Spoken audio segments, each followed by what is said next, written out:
sometimes is diversity a good thing, and should we sacrifice competence for diversity? I'll take you a specific instance. A friend of mine, he runs a tech company in the Valley, and he has about 40 to 50 odd people, right? And he said, Vineet, the best talent I have, they usually come from one part of the world, right? At the same time, I want to keep this in one and diverse. Now, what do? Do I actually hire a Java programmer who is not as good from one particular region just for the sake of diversity? Or should I just go, let me hire the best guy, it doesn't matter, because say all the tech talent is coming from India or from China. So how do you handle this kind of situation? It's a very good question, and I think it's a big challenge for a lot of people. Even in our country, back in Australia, creating diversity is a big agenda, right? We had to create a more diverse. So I think there's a very fine balance of we need the competent people, right? Yes. So it is choosing the most competent. At the same time, creating opportunities for others who might not have had opportunities to become competent. Right. So how do we create those opportunities? It could be through further education. How do we support that? So that it's not a compromise, but it's kind of still choosing the best talent and supporting those who haven't had the opportunity to develop and to become competent, to also become to that level. So it's that kind of game. It's like not just diversity for the sake of diversity, but diversity which has a purpose. But that's what I've noticed. Some cultures, they tend to be more hardworking than the others. I'm sorry I have to say that, And it's not because one race or one culture is superior to the other. But some cultures they're ready to work within the 16 or 18 hours a day. I don't know if that's a good thing from an overall quality of life perspective. But some cultures are like, we're just going to do the 9 to 5 thing and just going to get out of here, And this is where, you get to think, how do you drive that, balance, And should you even be expecting them to, do those kind of hours? Yeah, absolutely. I mean, I think the most important thing is setting expectations during even the hiring process. It's like, this is how we're working, this is the culture, this is when we start and stuff. I'm not saying, it's not about what is right and wrong. This is about just setting expectations so that people don't come in and have a big surprise. Right. So this is how we do things. Are you happy with this? Mm-hmm. Are you committed to this?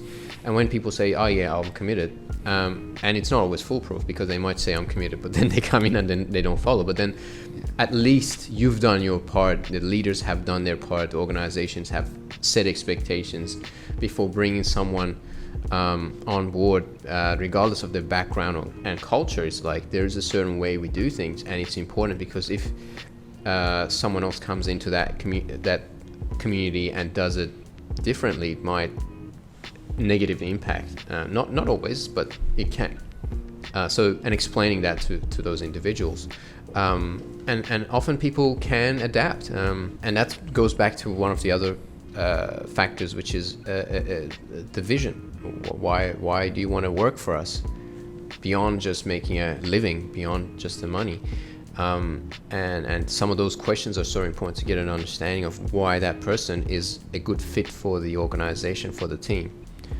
They're on the same page. They have the same mindset, the same kind of way of working, and that fine balance between diversity and commitment and culture is it's that combination. I think just to look at one dimension is not enough. We got to look at all dimensions, and yes, bring diversity while we also look at commitment, culture, competence. Right, those triple C's. I just made that up, by the way. No, absolutely, because diversity is not just about cultures; it's about even gender. Right? Yeah. What is culture? How do you define what kind of culture should any leader aspire for, and how do you go about this? Because culture is a very opaque one. I don't sometimes understand this. From a business organizational perspective, how can I say X company has X culture and Y company has Y culture? What is your understanding of this? I think culture is a big topic, and we can look at it from many dimensions. But I think most important ingredients in a culture is a culture of care. First and foremost, a culture of care for the people, the product and service, and providing high level of quality of service or the product, caring for the people, and creating this safe environment to people to be able to feel safe about issues that are arising. I think it's a culture of, sometimes it's called a psychological safety, right? People feel safe to raise issues to the leader, to their team members, and that all happens through communication. Like it requires the leader to actually spell it out. It's like, this is how we do things. We have a culture of openness. If there are any problems, come talk to us. And these are the people you can talk to, or you can talk to me, whatever. There's a process. There's a process that is defined. How people work together, what is important, the values, right? But not just saying, a lot of companies have value systems and things like that, but they don't really take it seriously, right? Because it ends with the website. No, and sometimes employees don't even know about those things. Like, do you know about the company? About let me go on the website. Yeah. So it's not like that, but actually embedding it, and the leader is the most important person to actually live those values, to actually live it, be the example, the exemplar of those values, and communicating that to everyone around them. And during the hiring process, also saying, this is how we work. This goes back. So it's from all angles, because there's embedding that certain culture within the people who are there, and generally the founders and the people who are building the foundations of the company. And that's really important, because they're on the same page with what they're trying to achieve. What is the culture here? Because then as they bring the people in, they make sure that those individuals that are coming on board are aligned with that. So have built those processes and systems of communication. Absolutely. So that the values are communicated. And that's a great segue to our next one, because you mentioned about safety. Now, this is a double-edged sword. If they get to feel really safe, do you think they're in a comfort zone that prevents them from performing? It goes back to the original question, which I said. What is your message in terms of leadership styles for creating those kind of cultures? But then you have a perfect, I think, opposite would be someone like Satya Nadella, who's seen as more like the nice guy, and who comes and talks to people on the side and try to get the consensus. But in business, do we need to forge these kind of consensus, or do we just drive down the drain? What's your take on the whole? Oh yeah. I mean, this. I don't think it's one or the other. It's very much around, and I think I want to go back to the concept of safety. So safe as in being able to express, if there are issues. Safety, whether you're going to keep your job, that's a separate. That's a different safety.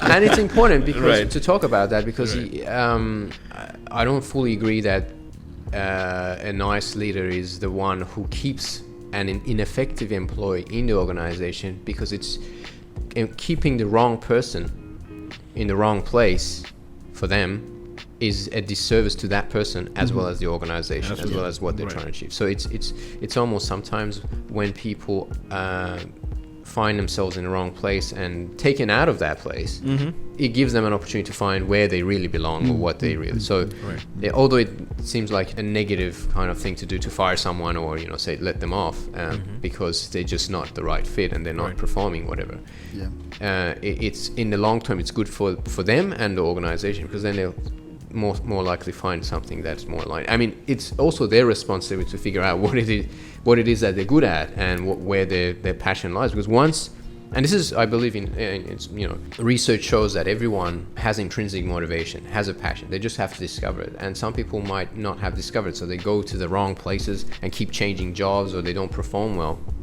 So it's their responsibility to discover what it is that they really tick, what is they're really good at. That what we call it, there's a concept in Japanese called ikigai. What is the ikigai? Find your ikigai. So finding their ikigai, because once they find their ikigai, then they're performing at their best for that particular job. So it's keeping them in the wrong place, right? In a place which is not right for them, is actually doing them a disservice, because sometimes the answer is to let go. Let go, because then they have the opportunity. And I think that is a common conversation that the manager, the boss can have with them is, look, you've got to work out, what it is that maybe this is not for you. right? Yes, And yes, yes. but have some level of support. Again, it's kind of not saying, hey, sorry, you're not good enough, just get out. There's that, and there's maybe create some processes to help them find their strengths, at least give them some level of support. But when it comes to pushing them and getting the best out of them, and this is where, as a human being, sometimes we need some level of, we don't want to be too insecure. At the same time, we don't want to get too comfortable, right? So it's a very, as I said, are the best leaders those who push them and create that kind of environment, and those are the kind of organizations that are going to survive or thrive in this new world order? Well, that's a good question, and it. I'm not saying what I'm going to say it's the right approach, but I will share with you what I think, because part of my teaching and research was around motivation and extrinsic versus intrinsic motivation, and I always focus around leaders finding ways to intrinsically motivate their employees rather than extrinsic. So extrinsic motivation is like money and pressure and deadlines and all those things. So anything external to the individual is extrinsic motivation, and it works. I mean, in the short term it works. In the long term it creates more stress, anxiety, and lack of high quality motivation, engagement, productivity. Intrinsic motivation is like linking to what's important to that individual, linking the organizational values to what is important to them, just trying to marry those things, finding what they're good at and what they enjoy, what they, again, it's very much like the ikigai right here. So it's almost like, because when we do that, then there's a high level of commitment, high level of engagement, high level of productivity, well-being. So all the well-being, productivity, engagement falls into the intrinsic motivation, or what we call the autonomous motivation, autonomy supportive environment. So autonomy supportive environments, look, you make the choices, I'm here to support you. Let's discover what you're good at, what you like, and put you in the right place so that you can thrive. And those organizations, I think the future organizations are those organizations that have that, and they will outperform those organizations that extrinsically motivate them. They're still effective to some degree. It's not like they're ineffective. Unfortunately, because most of our organizations today are focused on extrinsic motivation, not just organizations, our schools. I mean, from the moment we're born, we have the carrot and stick model of motivation. Our parents, you do this, you get rewarded. You don't do this, you get punished, whatever. So this is so embedded in our psyche, our psychology. And when we go into school, same thing, tests and exams and deadlines and, punishment if you don't do well. Pass, fail, all of these things. And then you go to organize, same kind of mindset. So this needs to be replaced with intrinsic and autonomous motivating supportive environments from the moment you're born, which is really hard. This is going to take probably decades and centuries. But Jeff Bezos, he said this, right? And he was like, when you work for Amazon, you're expected. Don't ask me how many hours I have to put. You are changing the world. This is some company on a fire mission. So don't come here if you're looking for that kind of a job. Go work somewhere else. Because I think it goes back to the expectations. Culture and goes back to the HR guys telling you, you know what, this is not your typical organization. We are really changing the world with something. And if you're not ready to launch this rocket, go somewhere else. But this is pressure cooker environment, so get the best, be ready for that kind of challenge. Then I know I'm self-motivated. Absolutely. If I am not I want to take this challenge on because this is the kind of challenge I'm looking for. I can always get that kind of a paycheck, But that's exactly it. So there's a vision, there's a mission, there's a purpose beyond the individual, beyond even the leader, right? This organization is about changing the world, right? No, if you come on board, and there's commitment. You can see how that kind of communication creates commitment for those who come on board because they're about that vision. We want to make this happen. We're not coming here just for a paycheck. We're coming here to change the world.